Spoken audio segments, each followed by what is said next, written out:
네, 두 번째 위클리 라움입니다.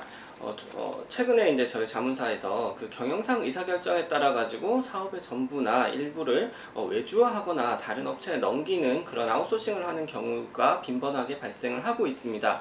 이러한 경우에 그 직원들과의 근로관계는 어떤 식으로 이전을 해야 되는지에 대한 문의가 왔어서 그 부분에 대한 내용들 좀 전달해 드리고자 합니다.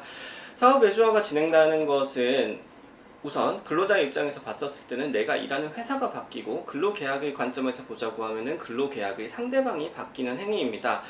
내가 이미 작성한 근로계약서가 있는데 그 근로계약서의 그 상대방이 회사의 결정에 따라서 임의대로 변경이 될 수는 없는 것이고요. 그래서 그러한 경우가 발생한다라고 하면은 별도로 근로계약서를 새로 작성하든지 아니면 근로관계에 대한 승계동의서 혹은 전적동의서 같은 것들을 작성을 해서 그 상대방이 변경되는 그 계약 행위에 대해 가지고 반드시 새로운 약정을 하는 절차가 필요합니다.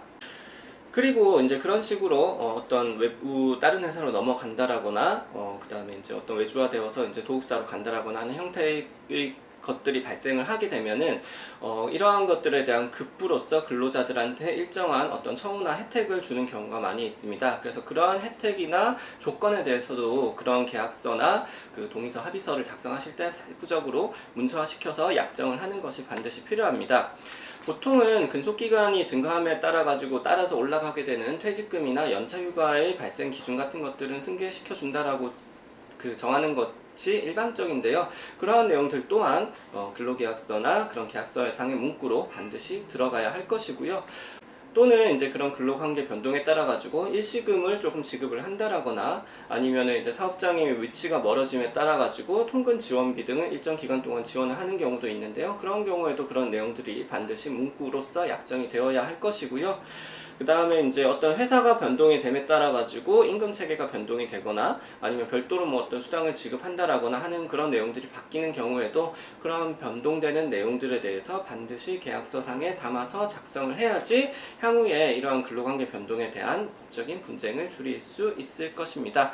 그리고 가장 중요한 것은 회사 입장에서 지금 당장 어떤 근로관계에 대한 변동 아니면 사업의 이전이나 그런 부분에 대해 가지고 성취시키기 위해 가지고 막 좀 과도한 당근을 던지시는 경우들이 있어요. 그런데 그것보다는 회사에서 반드시 지킬 수 있는 약속을 하시는 것이 중요합니다.